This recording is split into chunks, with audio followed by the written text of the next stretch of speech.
ఈ మధ్య times of ఇండియాలో ఈ మధ్య కాదు నిన్నే వచ్చింది టైమ్స్ ఆఫ్ ఇండియాలో జాహ్నవి అమ్మాయి అమెరికా వెళ్ళి ఎంఎస్ చదవడానికి వెళ్ళింది. రోడ్డు క్రాస్ చేసేటప్పుడు రాత్రి పోలీస్ వెహికల్ వచ్చేసి కొట్టేసింది, ఆమె చనిపోయింది స్పాట్ డెత్.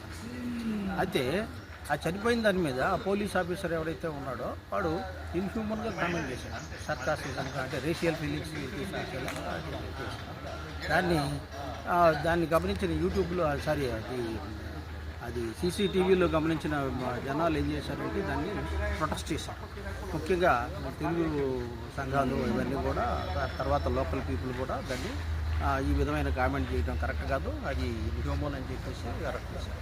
ఆ సీసీటీవీ ఫుటేజ్ని దాన్ని ఎవిడెన్స్గా తీసుకొని అక్కడ ఉన్న అమెరికా గవర్నమెంట్ ఏం చేసింది, వాడిని విధుల నుంచి తప్పించేసింది. అంటే వాడు డ్యూటీ నుంచి సస్పెండ్ చేసింది, వాడిని డిస్మిస్ చేసింది, అది మొత్తానికి వాడిని విధుల నుంచి ఇమ్మీడియట్గా తప్పించేసింది.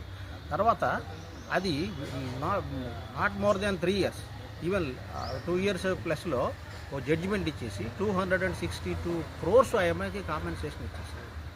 ఇది ఇంత త్వరగా జడ్జిమెంటు ఇండియాలో జరుగుద్దా?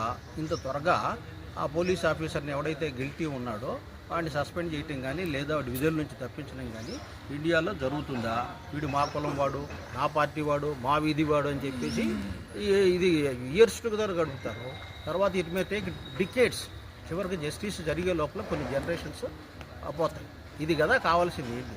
ఒక దేశానికి కావాల్సింది ప్రగతి పదంలో నడిపించాలంటే ఇది. కానీ మతం మత్తులో జనాల్ని నా దేశం గొప్పది, నా మతం గొప్పది అని చెప్పేసి కొట్లాట్లు పెట్టడం కాదు కదా.